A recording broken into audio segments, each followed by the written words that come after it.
You're listening to the B&H Photography Podcast. For over 40 years, B&H has been the professional source for photography, video, audio, and more. For your favorite gear, news, and reviews, visit us at bnh.com or download the B&H app to your iPhone or Android device. Now here's your host, Alan Weitz. Greetings and welcome to the B&H Photography Podcast. On today's episode, we welcome photographer and artist Julie Blackmon. We also are delighted to welcome back gallery owner and friend of the show, Robert Mann. Robert previously joined us in 2018 while exhibiting the work of Murray Fredericks. We did a walkthrough of his gallery while talking with Robert and Murray. Now, by some stroke of coincidence, Julie currently has an exhibit at the Robert Mann Gallery titled Talent Show. In the second half of the show, we're going to be speaking with Robert about his new gallery space and what it's been like running a gallery during the COVID quarantine. And Julie will no doubt have a few words to say on that topic as well. In addition to her show at Robert Mann, which opened on March 2nd, she also has an exhibit running at Fotografiska Museum called Fever Dreams. In some ways, it's an ideal title for the show right now, but in all seriousness, timing was kind of rough. We're going to post the links to these exhibits on our show notes, so please take a look at Julie's marvelous work. For now, welcome both of you. Normally, we'd be gathered around that old wood table we have in our studio back at 449th, but just as gallery and museum shows have gone partially, if not entirely virtual, here we are scattered about in 5 different locations in the 3 states. So here we go. First of all, a little background on Julie. She describes her own work. It's like, how do I explore the charm and grace of everyday life and still reveal a little bit of the dark side? Julie's theatrical photographs of everyday scenes set in Midwestern suburban environments are often cast with her own children and nieces and nephews. They evoke classic European and American painting while incorporating the details of American life. There's humor, charm, hidden surprises, splashes of color, and yes, a little bit of that dark side. Julie's work resides in the collection of the George Eastman House, the Museum of Fine Arts in Houston, Kemper Museum of Contemporary Art in Kansas City, and the Portland Art Museum. She's published 2 monographs, Domestic Vacations in 2008 and Homegrown from 2014. Julie, welcome to the show. Thank you. I'm happy to be here. Well, not really there, but it's sort of there. We have a whole bunch of questions about your photographs, no doubt. First of all, let's start off. How do you build your scenes? Is there usually one visual element or an idea that you build around? Is there one item in the frame that you want viewers to see first? What's your point of view for your quote unquote typical picture? Yeah, it just depends. Sometimes there is.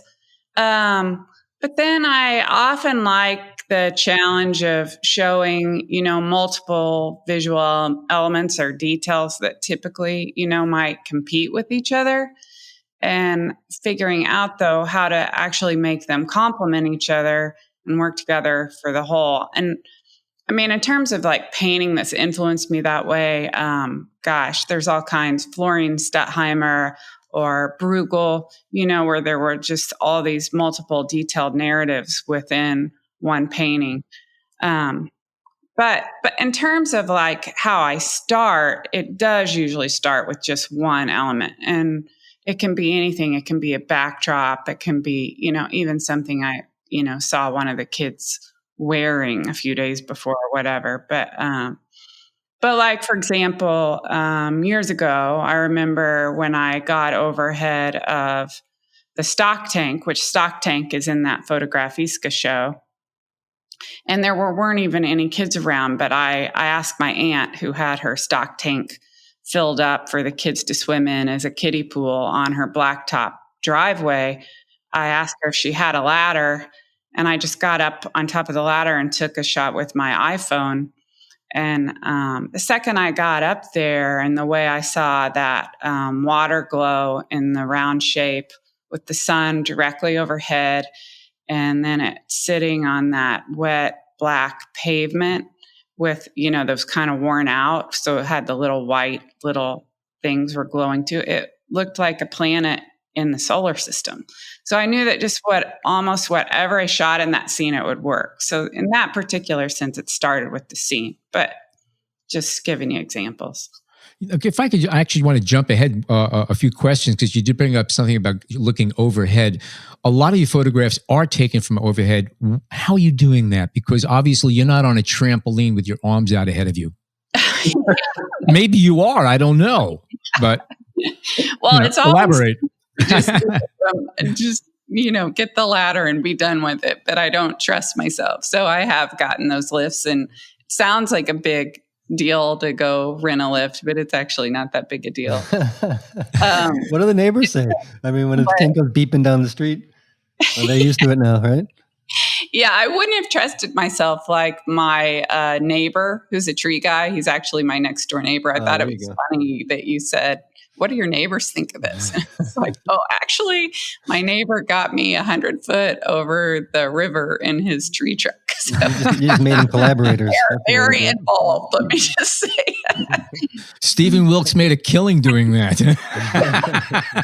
I just want to jump in real quickly because we didn't, officially welcome Robert, who is with us. Oh, Robert, hey, welcome to the show. Thank you. It's delightful to be back, even if it's virtual. Sorry about that.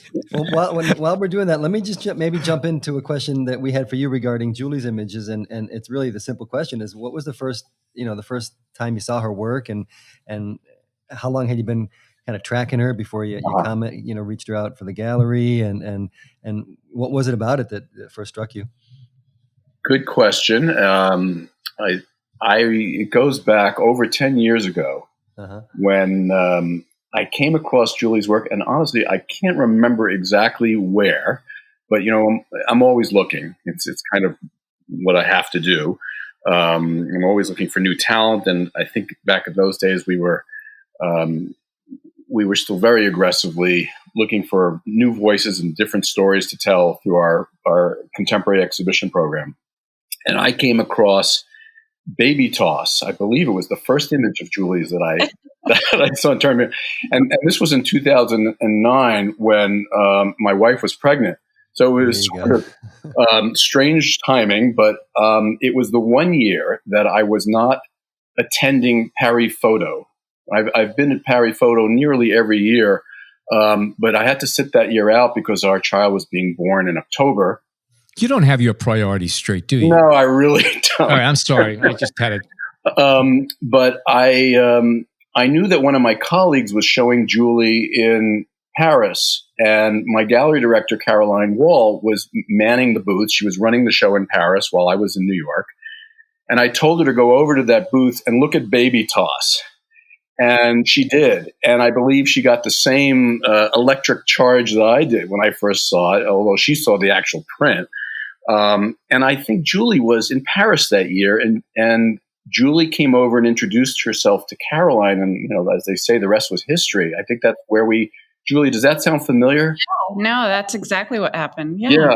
And I, there's something it always strikes me as sort of wonderfully ironic that, the first picture I fell in love with, was Baby Toss, and, and right on the cusp of becoming a father again and having a baby jump into my life. Yep. And so the personal the personal does play a little, part in connecting to a photo, for sure. So that was when we first began to work together. And since then, we've done, I think, 5 solo exhibitions in the gallery. We've done a pop-up show together in Bentonville. We arranged the Fotografiska exhibition.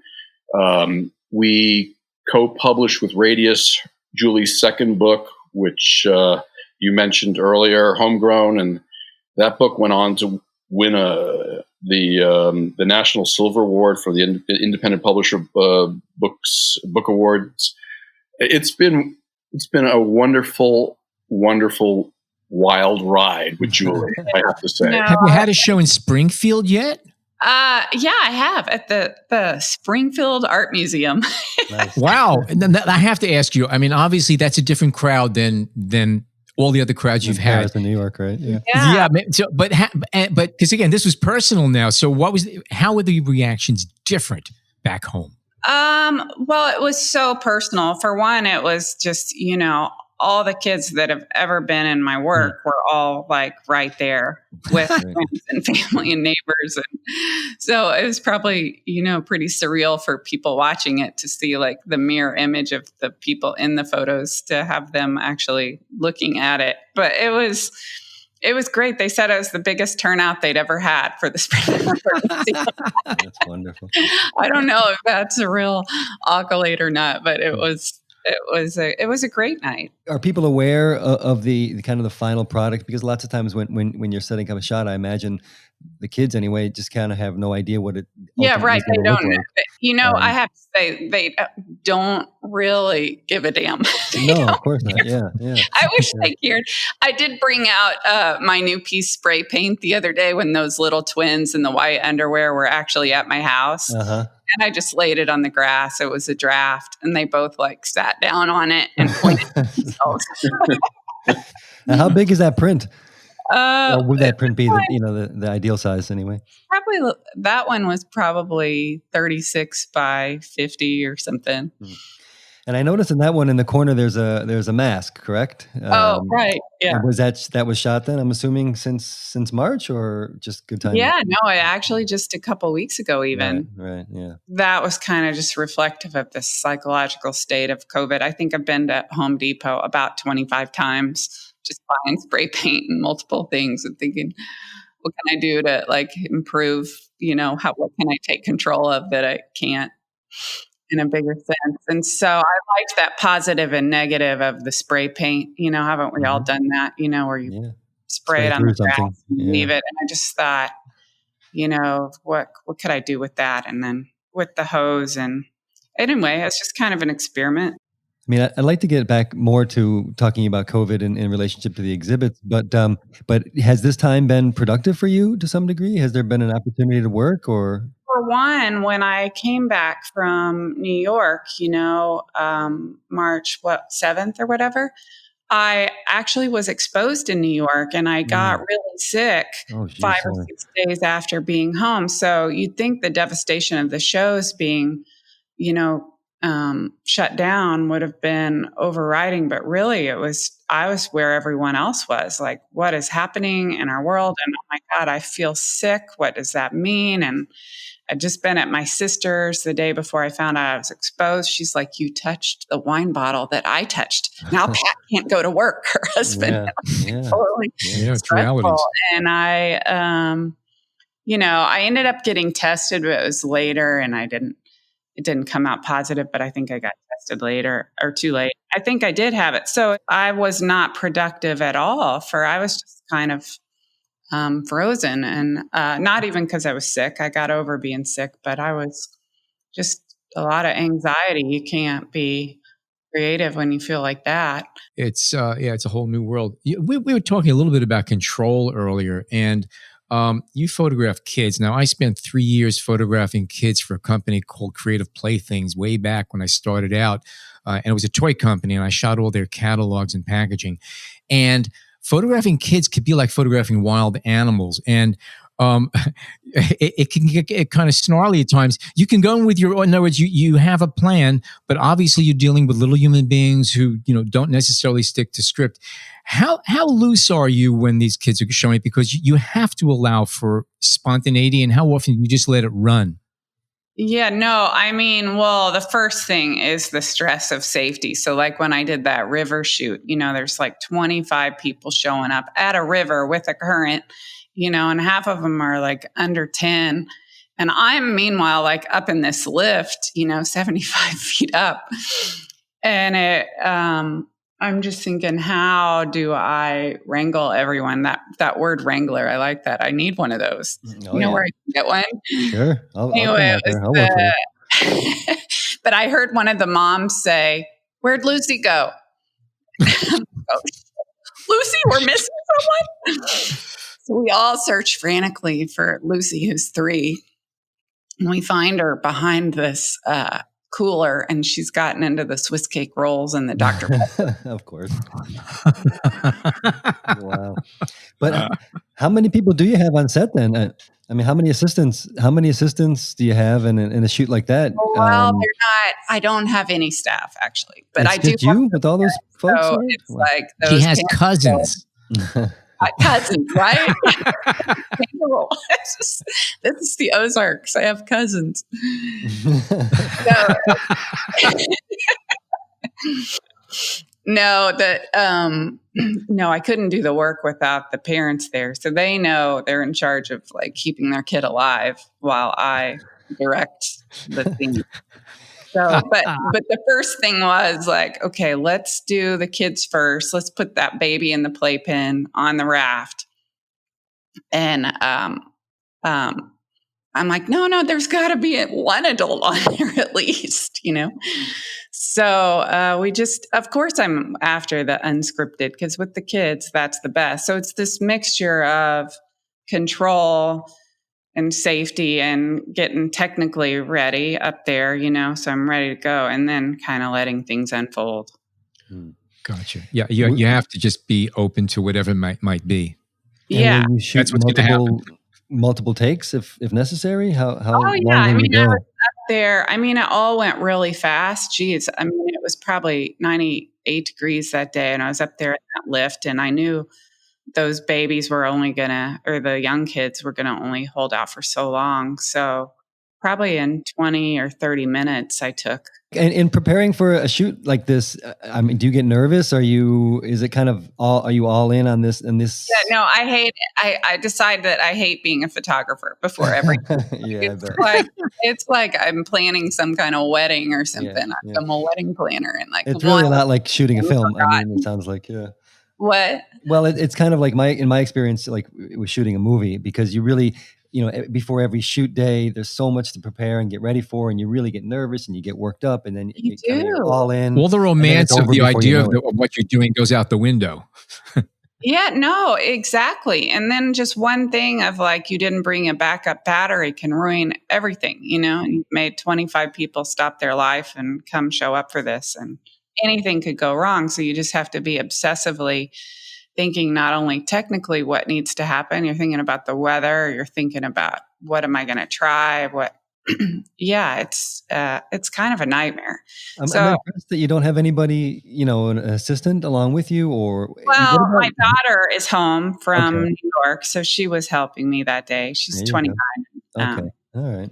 But in general, it's so much. I mean, what about like even hair and makeup? There's certain, you know, not in a shot like that, but in others, you know, the more composed interior shots, do you have people that work in designing? No, it's kind of back to your cousins and your sisters. I'm like, to my sister, Rosie, you know, she's like, well, how do you want me to do her hair? I'm like, what are the options? And then, you know, she'll give me the options. So I'll be like, okay, bun on the top for sure. That little Ezra that I've shot before, the black girl, her mom was like, how do you want her hair? And I just said, Abby, you always, you know what to do with her hair. So some of it is just this collaboration where they bring different things, but they also kind of know me by now and know what might work. And so like those buns that she put on Ezra's hair worked perfectly, you know, and just kind of making a silhouette. So. Well, I mean, I don't want to throw out too many cliches, but God bless Springfield, you know, like this, it takes a village type of stuff. That's it does. Yeah. Like a village without anyone being officially hired, but they're on board, and we made a day of it, and we had a really fun day that day. I mean, we went up and down the river on our friend's little wooden dock after that and had a good time. So that's the way to do it. That's the way to do it. And so counter to, you know, many, at least, you know, shoots that I've been involved in where everyone is hired and everyone comes in, I can't say angry, but, you know, with their own, you know, micro agendas, wanting to work this, and then, you know, they become so expensive, the whole thing. But not always like that, I can say, but sometimes. I did want to ask, kind of going back to Baby Toss, which I wanted to ask, how big was that print that Robert would have seen or Caroline would have seen in Paris? And the question is, what kind of gear were you using then? Because in this sense, it seems like one of the most not improvised, but the most spur of the moment type of shot, and certainly less composed than some of the later work. Very snapshot like. But Yeah. talk about the That's weird evolution. you say that, because that's what it was inspired by, is all those. I had a book, it was called, American Family Album. And there was a period of time, like from the 40s, even through the 60s, where there was everybody had a photo album of a dad throwing up a baby. Mm-hmm. It's like way before shaken baby syndrome was like an issue. Well, they don't break if they're under 9 months old. Did you know that if they hit the ground, they don't break? It's okay. No. Yeah. But it was so scary to see all these photos of the dads doing dangerous things with their babies, but they were also so joyful. And that kind of was in line with my kind of vibe, where it's like, it's really happy, but oh my God. But some guy at Paris Photo that year, so my take on it is I just went to a field. It was the middle of winter. It was January. I set up one of my battery pack strobe lights, and everybody stayed in the car except for that baby and her dad. And, it was all kind of up to him. But I'm like, can you throw her a little higher? Had you guys had you cast him? I mean, you saw him in the neighborhood throwing his baby real high or something, or? No, he's my brother-in-law. Oh, okay. There you go. We just went out there, but it was so cold. And Mabel, his oldest, that's in the left, the little girl hanging out on the side there. I just remember her saying, "Can I go to the car now? Can I go?" The fact that that beanie is pulled down over her eyes just makes that whole it's a lot of fun, that picture. It really is. And did you print that very big? Was it a big? Yeah, print? it was pretty big. It was probably between 35 and 40 inches tall and maybe 55 inches wide. Yeah. But I had a French man stop me and say, "This is dangerous. This is very dangerous, baby." And I'm like, "Oh, I know, that was the whole point of the shot." Now that we brought it up a little bit, that idea of danger and darkness, and I mean, can you translate the feeling that we get a little bit from some of the images to any personal way that you feel about the world? Is it fair to say that you think that hiding in the shrubbery of the American suburbs is a lot of darkness? I mean, is it all Twin Peaks? Yeah, I think mostly. Honestly, the darkness is there, but also the darkness just lends itself to humor a little bit better. And nobody wants to see people living perfect lives, doing perfect things. But the kids in dangerous situations, it's kind of really just a metaphor for a psychological state, and even in the moments that are the most sacred or beautiful that you might experience on a daily basis. Like, I remember being at the river and thinking, "Oh my God, look at this view of the river. This is heaven." And at the same time, I was thinking, "Oh my God, I should have gotten a hatchet in case a water moccasin drops from a tree." Yeah. Yeah. Snapping turtles. That's my big fear. Snapping turtle. Whenever I see a lake, I see people going in a lake, I go, they've obviously never seen what a snapping turtle can do. I have. Yeah, it's weird. It's very strange. But that's just being a good mom. I mean, were some of these kind of? I mean, I think we all do that. Anyone who's been a parent, at least, have those kind of counter moments of joy and worry. Did they?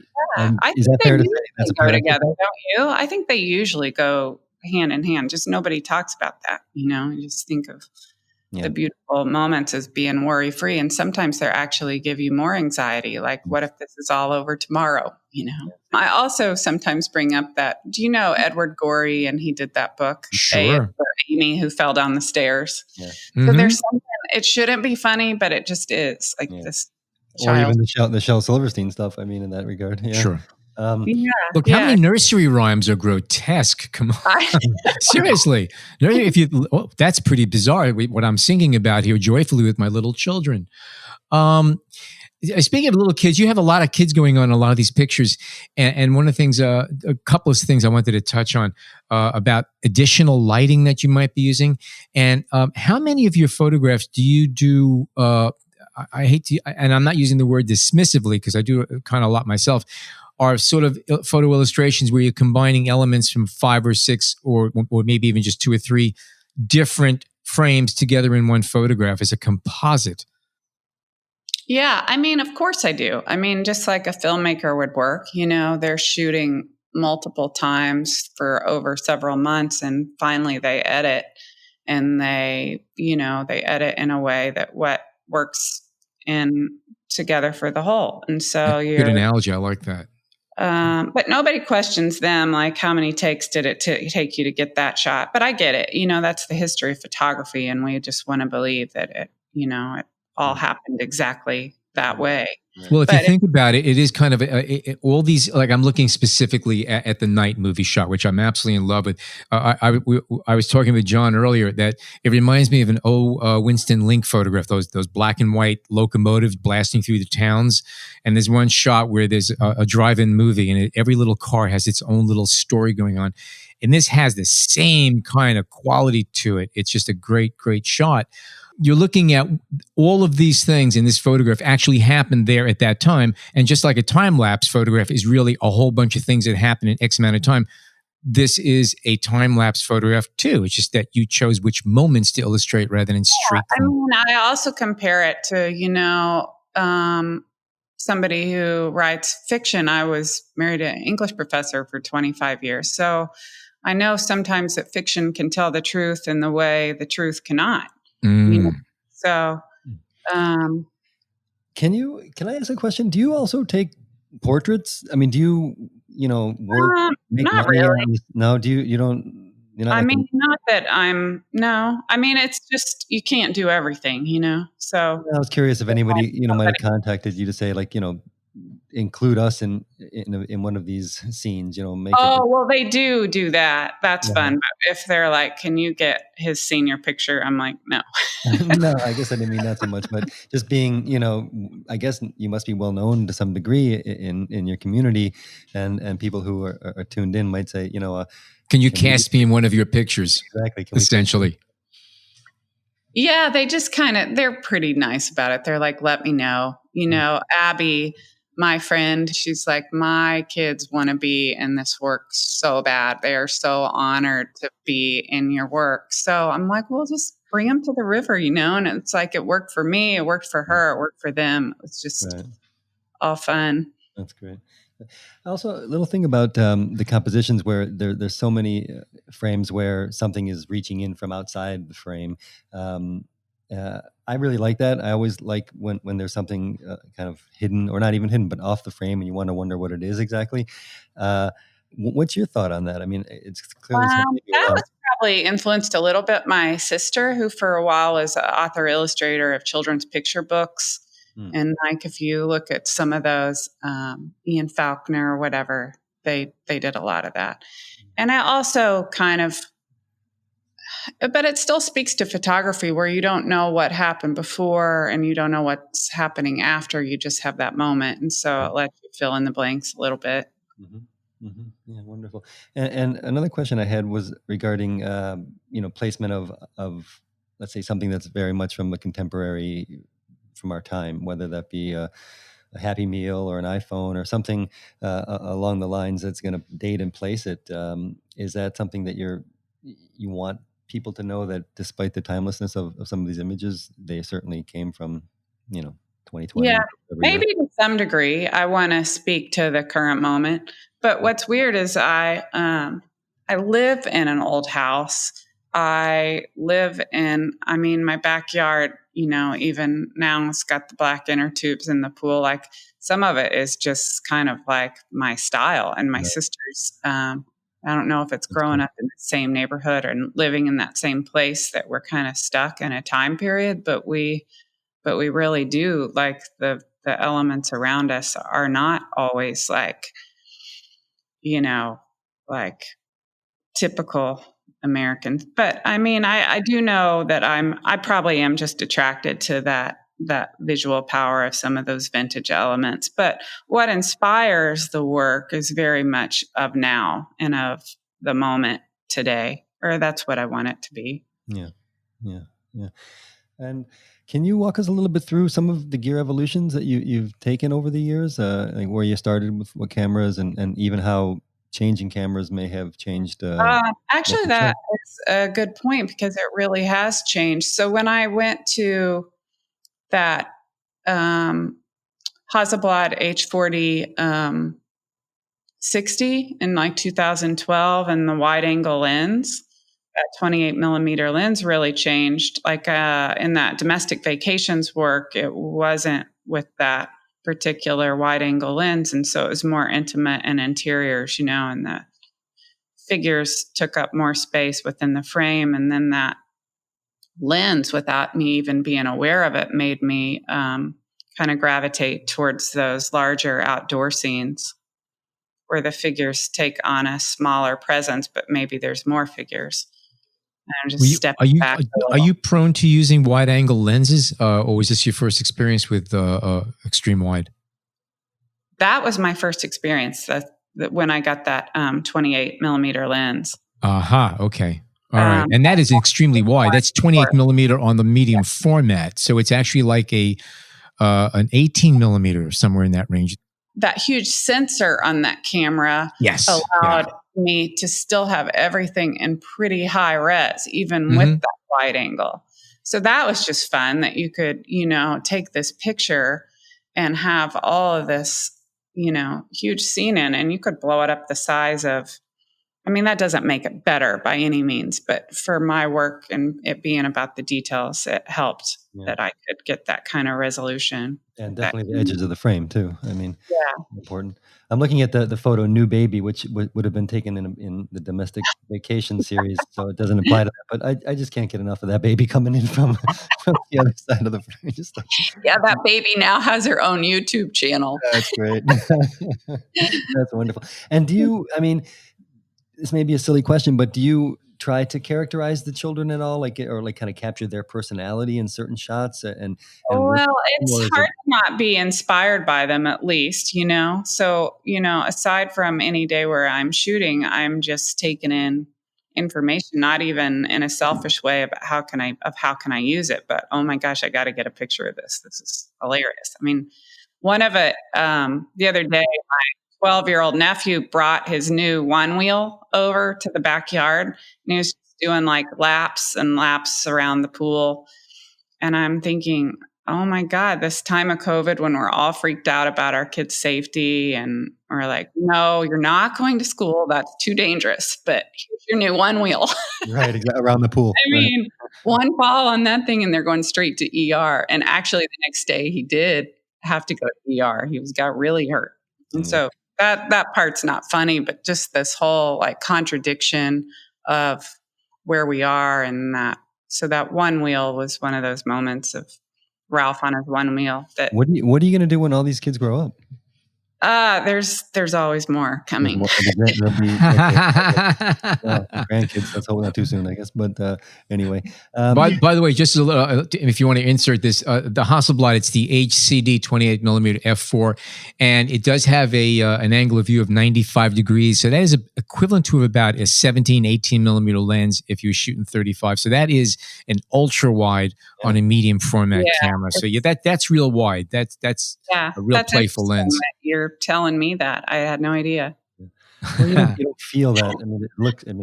It doesn't feel wide or, Well, that's the beauty of medium format. The larger the format, the less you feel that wide angle. You don't feel any distortion at all with it, Yeah.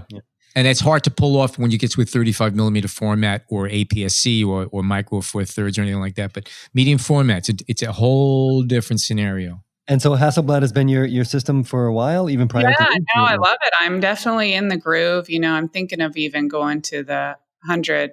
Yeah, no, they offer great text support. You just call up and you get, your friend Ron in New Jersey, and they'll spend like an hour with you, helping you. So here's a question I have for you. You're working with a 60 megapixel medium format back right now, correct? Uh-huh. Which is a whole other world from anything in 35 millimeter format, say 40, 50, or even 60 millimeter, because the fact that it is so much larger and it just has a whole different look and feel to tonality. What do you expect to get from 100 that you're not getting out of 60? We're all kind of suckers for that, but I'm just curious. Yeah, no, there were certain times, like even over that river, that I would change lenses. So the 28 would give me the shot, of the water and the overview and let me know, okay, here's what I want to capture. But when I actually wanted to go in and get that baby's face in high res, then I scrunched down in that bucket and put on my 80 millimeter lens that cut out all the surrounding background, but allowed me to go in and get that baby's face. And I don't want to have to keep doing that. I'd just rather be able to get it all together, Gotcha. All right, we're going to take a short break right now for traffic or weather or whatever else you want to do for a minute or two and come back. And we're going to be speaking with Robert about what's happening in his world. He apparently grew a beard in the first half of the show. We haven't heard from him, so we're going to catch up. Stick around. We will be right back. We hope you're enjoying this edition of the B&H Photography Podcast. The best way to support the show is by subscribing on Apple Podcasts, Google Podcasts, Spotify, or wherever you get your podcasts. For links to gear and more information on today's guests, check out the show notes in your podcast app or visit our homepage on the B&H Explorer website and join the B&H Photography Podcast Facebook group. And now, back to the show. Okay, we are back. Julie is still with us, but we'd like to get some questions in for Robert. Welcome back. Welcome to the show. You just made a real big move. Your gallery was in the Chelsea area, right in the heart of where all the galleries are by the High Line and everything else. It's just an amazing piece of Manhattan. And you just packed up and headed north. You went uptown. First of all, why did you go? I think I already know the answer. Does this move signify a different way of accessing an audience or selling photographs? Is the physical gallery less important, or is this just more of a real estate issue? Good question. Well, to give you just a little history before, or to lead up to this, the answers, I began my operation in 1985 on the Upper East Side.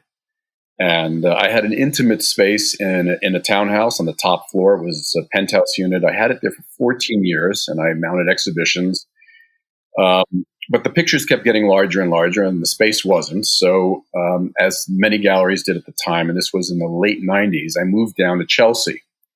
And in fact, we were the first photography gallery to relocate to what became the new nucleus of the art world for New York. And that in 1999, I opened up in a 6,000 square foot space. And we did move in Chelsea to another location at one point, but we lasted down there for 20 years. I wasn't clairvoyant, but I did decide at the end of last year, pre-pandemic, to move back to the Upper East Side.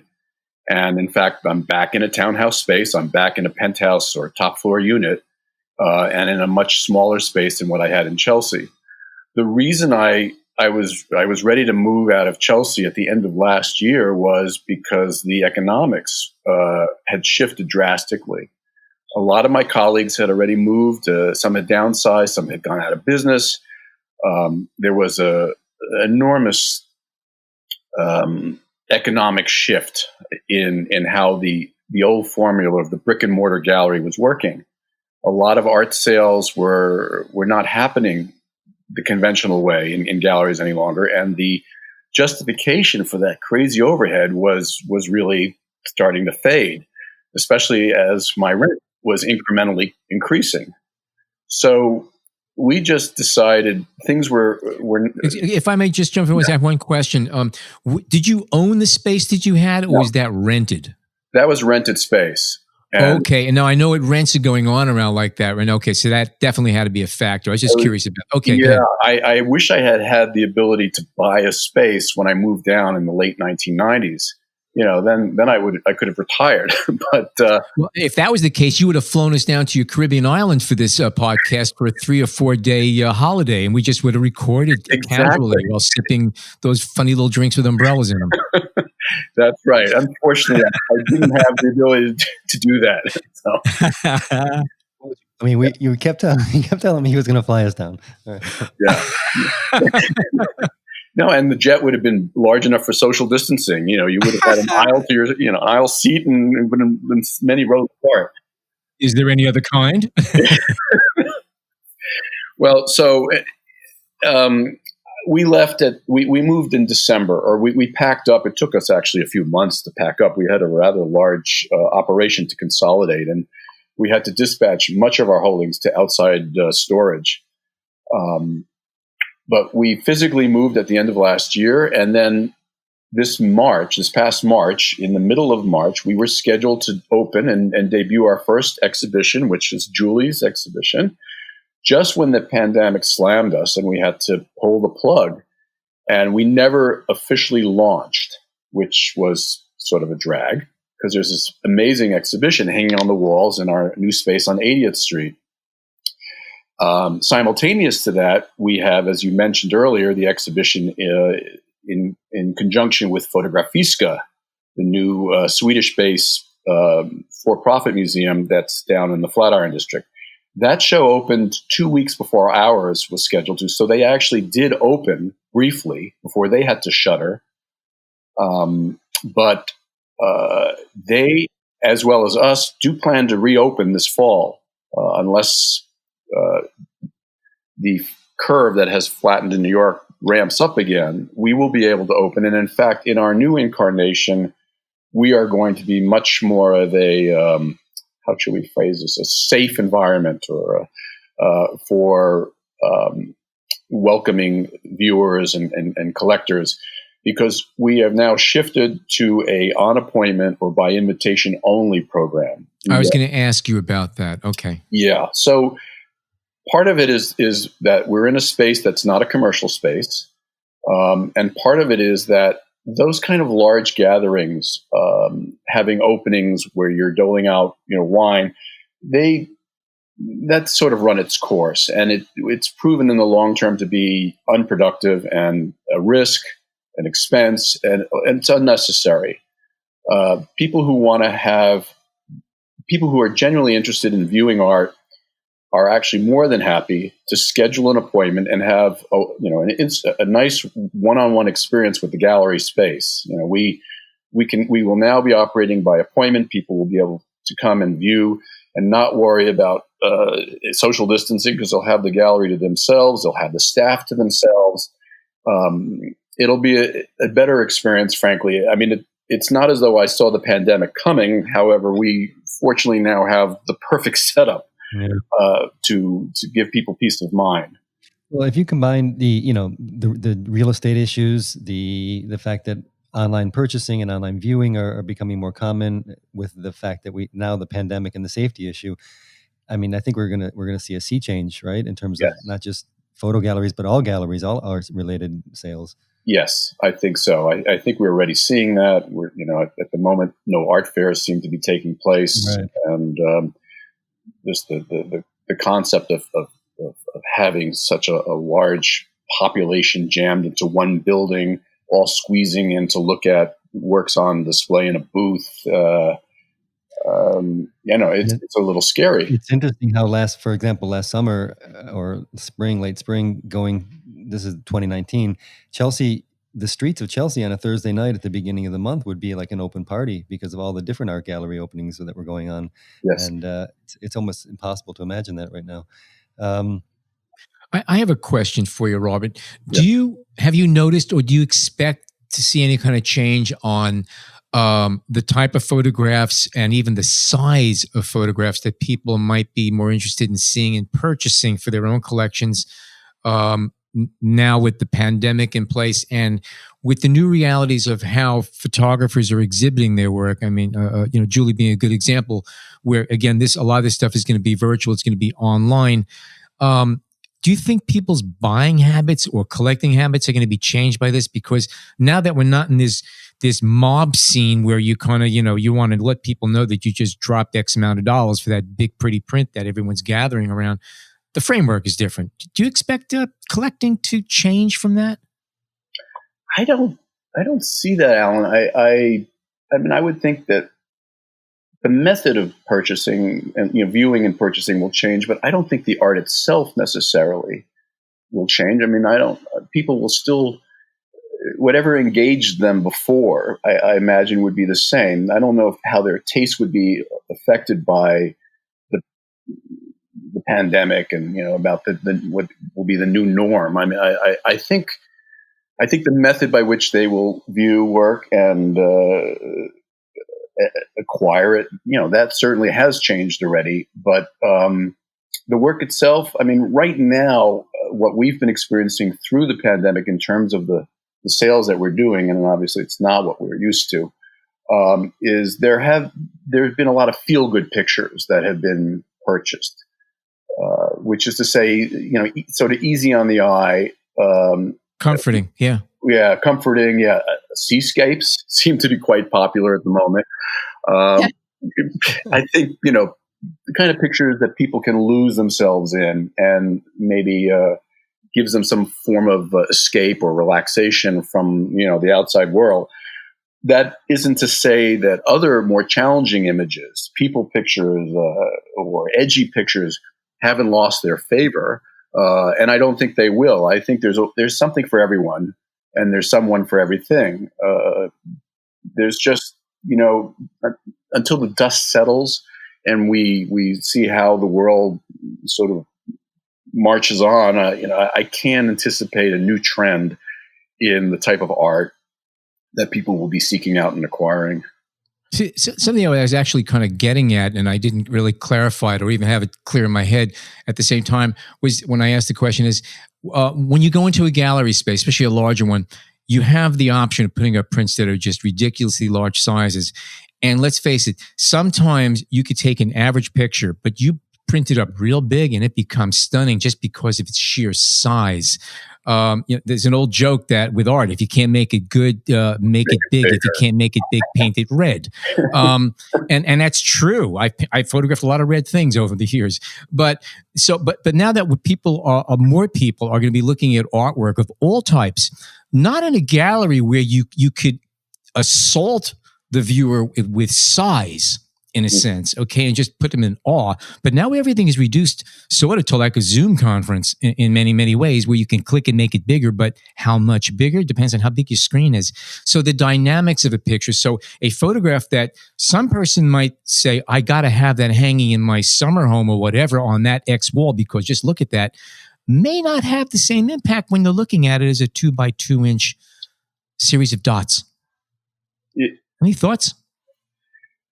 Well, I agree that, there's nothing can replace the experience of being in front of the actual work of art. Certainly, reducing it into a few pixels on a screen, it's not a worthy substitute, not for the experience. And which is why, even though we don't have a public space, we still have a space. There's always going to be the need for clients to be able to see things up close and personal, and especially when you're trying to engage new collectors or not seasoned collectors.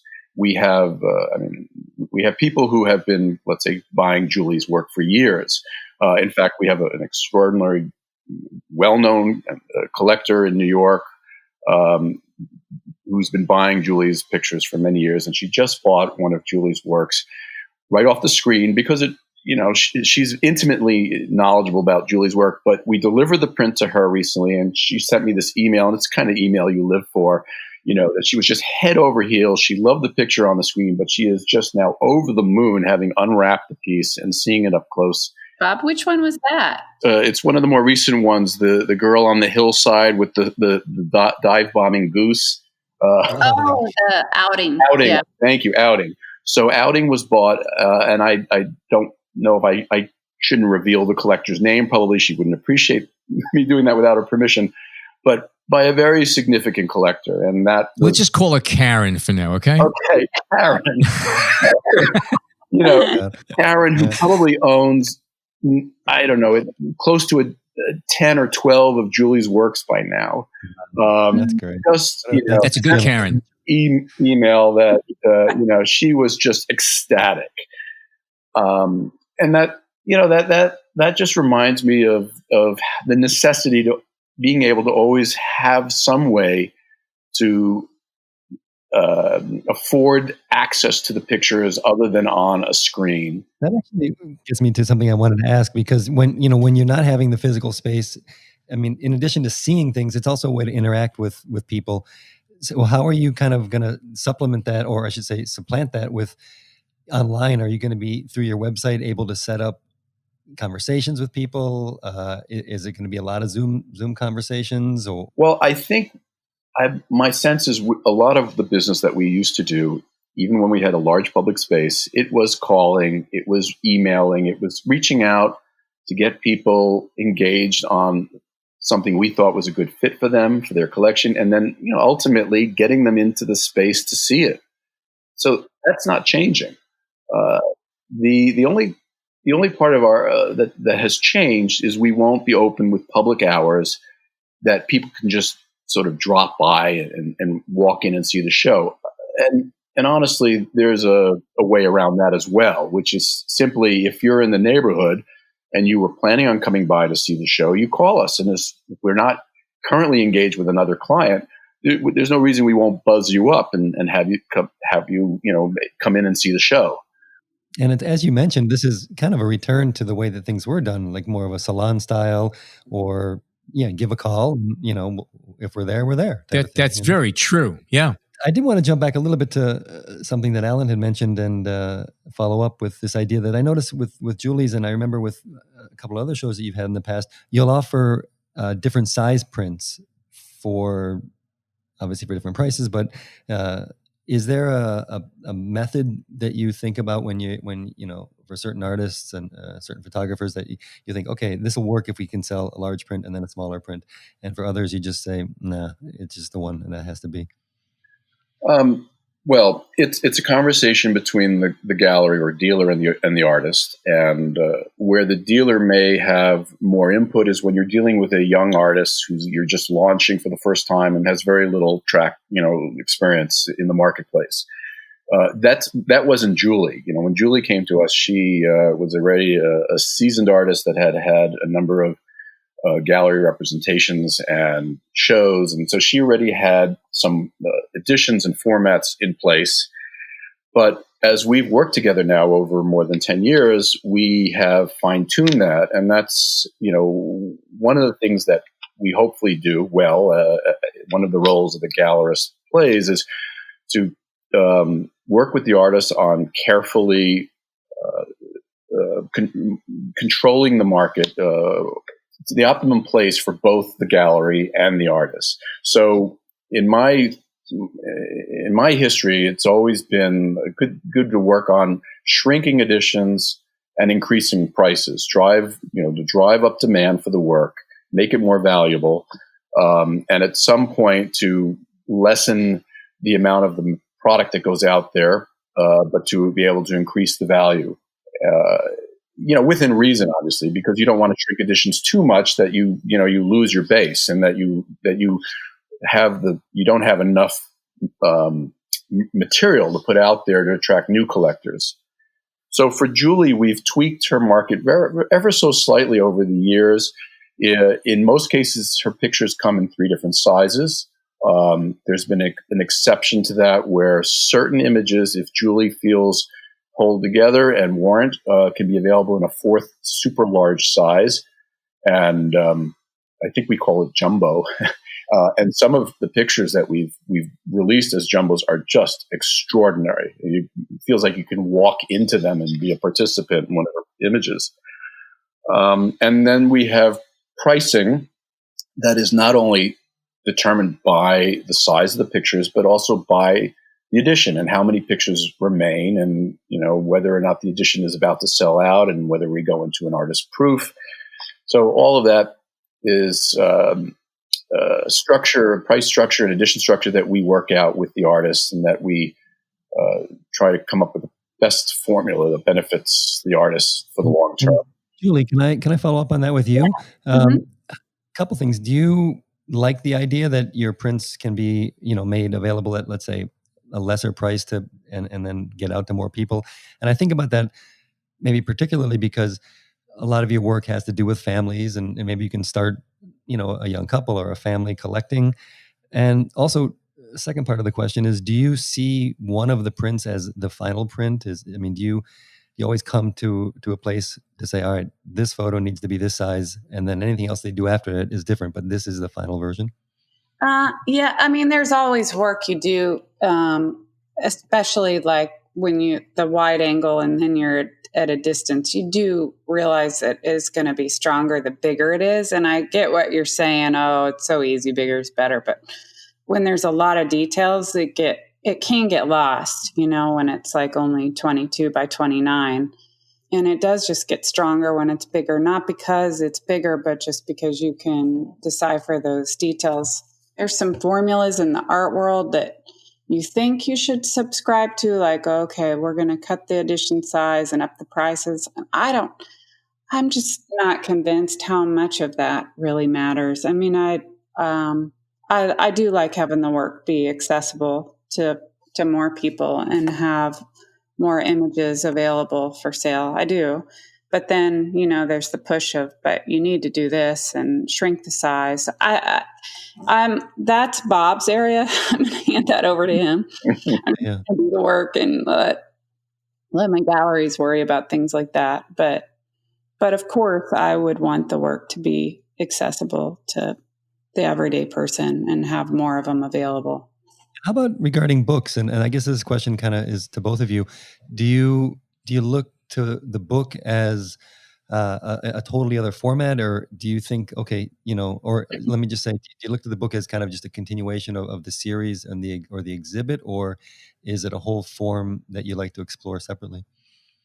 There are people who have who that's what they do. They're book publishers and editors that can make magic out of the choreography of a book. And Julie has worked now twice with Radius, and if I can plug them, they are a wonderful niche publisher, and they've done, I think, a great job with both of Julie's books.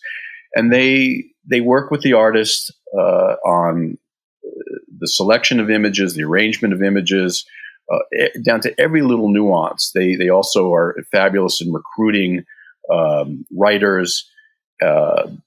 Julie's homegrown book had a wonderful essay from Billy Collins, the poet laureate, who, I mean, it was magic the way his words melded beautifully with Julie's images. So they can create a wonderful product, and those books can often serve as an instrument to engage new people out there. People who may not have set foot in a gallery, may not have been aware of Julie's work, could come across her book, and suddenly it's this epiphany: wow, I've got to see these pictures in person. It's great when it works that way, and it often does. The books can be a terrific support mechanism for the art, and vice versa. Yeah, I guess that kind of leans to the answer that it is. I mean, the print is the final product. The print is that what you see in your mind's eye, Julie, when you're working on something, is kind of that final print on the wall, or? Yeah, for sure. I mean, I really am not thinking about my next book. It's just like piece by piece, print by print, and that's how I work. And just, before I actually ever send a piece to Bob or any gallery, I probably printed it like 10 or 11 times, which is why I'm ordering so many supplies from B&H Photo. Oh, wow, cool. And do you print at home, or at least work prints? No, I print everything from home. You guys, the only time I don't order from you guys is if it's a Jewish holiday, and then I order from LexJet. But you guys are my go-tos. We'll keep that. There is a special place in heaven for you just for doing that. You do know that, don't you? Yeah. If you read the bottom of the receipt, there's a little warranty there. Yeah. Yeah, I hope so. Yeah. But my last question, Julie, has to do with something I read, and I don't know if it's true or not. But is it true that you got into photography? You were an art student, an artist, when you moved into that current house you're living in, and had a darkroom already in the basement. Yeah, so it's really weird. So we bought this house in 1998. It had been owned by it's where Ozark Mountain Daredevils, they sang Jackie Blue, recorded in the 70s. Anyway, in the house they recorded it. Yeah. Oh, wow. Are you familiar with that music? A little bit, yeah. But my dad would drive us by that house. So it always had a magic appeal. Plus, it's like 3-story white stucco with the tile roof. I mean, it's an old house and not a fancy neighborhood or anything, but history of it and the way it looked. But one surprise is that there was an old darkroom in the basement, and that's where the first photography business in Springfield started, is in that basement. And it had the old wide, the long sinks and the brass faucets, and it was just weird. It was just a little surprise at the end of the day, because that I hadn't even really scoped out the basement. But when we did buy it, to my sister's urging, because I'd been photo major in college, they're like, you got to get that darkroom going again. And I did exactly that. And my old photo teacher that was in the neighborhood came and told me everything I needed to do to get it set up again. It was like probably 17 years ago. Wow. And that's kind of where it started. And I really just wanted my house to look like Pottery Barn, with some cool black and white photos on the wall. That's when Pottery Barn was really cool in 2003. I'm like, I got to get some black and white photos. So I just thought, well, I'll just take my own. But this one thing led to another. I'd say so. Wow. That's a pretty great story. Yeah. I think, I hope it's obvious, but I think it's incredible that this whole, and the fact that you are continuing to work, within the same community. And as we discussed, their subjects are people in the neighborhood, your family and friends. It's wonderful. Well, thanks you guys for appreciating it and taking the time to speak with Bob and I. Our pleasure. Okay, that is a wrap of another episode. Julie, if people want to see more of your work, Instagram, websites, where can they go? Well, they can go to robertmann.com. He's got everything on there, or they can go to julieblackmon.com. I don't have everything on my website, so he's a little more up to date. And that's or Instagram. Sometimes I put work on Instagram. Are you working on a new series, or are we still in a pause and then you're thinking about stuff? Piece by piece, and I've been down at the river a lot this summer, so there's one more river shot I want to get before it's all said and done. We'll see how that goes. I saw a water moccasin in the area that I wanted to shoot, so I don't know. I don't know where I'm going with that one. You watch out for the water moccasins. I'm going to keep my eye open for the snapping turtles, okay? Between the two of us, we'll be safe. I can promise you. Robert, great having you back here again. If our listeners want to see more of Julie's work and also work of other photographers that you represent, where would you recommend they visit? Well, so Julie's exhibition, Talent Show, which was to open in mid-March, will open by appointment in September, and will probably run into mid-October. And that exhibition is available for viewing by either calling the gallery or emailing the gallery. And of course, you can view it online as well at robertmann.com. And that exhibition has been or will be rehung to be a sort of a renew exhibition in September, because Julie has created new works since the first show was hung in March. So we'll have it updated with 3 new pieces when we open our doors in September. And Fotografiska, the exhibition in the Flatiron District that I mentioned earlier, that exhibition is also slated to reopen along with other New York museums in September, and I believe they will be running through mid-October, if not longer. That's the Fever Dreams exhibition. And for that show, I would check online at Fotografiska for updates about their opening dates and hours and whatever the protocol will be for social distancing there. But we are happy to have people come to our website and view Julie's show and look at our other artists and to schedule appointments to come and view whatever they'd like. We're happy to entertain them in our new space on 80th Street. And can I just say that, from my experience dealing with the gallery and the staff and Caroline, everyone is so welcoming and friendly. And so, to anyone who's interested, contact these guys, because the conversations are always nice. Thank you. Again, Robert and Julie, thank you so much for joining us again. Hope to have you guys on another episode. For now, if you'd like to know the moment a new episode of the B&H Photography Podcast goes live, all you have to do is subscribe to the show. If you're not yet a subscriber, head on over to wherever you subscribe to podcasts and type B&H Photography Podcast into the search field, and boom, you're going to be family. Links to the B&H Photography Podcast can also be found on the B&H Photography Podcast Facebook page and the B&H Explorer website. In the meantime, on behalf of John Harris and Jason Tables, my name is Alan Weitz, and thank you so much for tuning in today.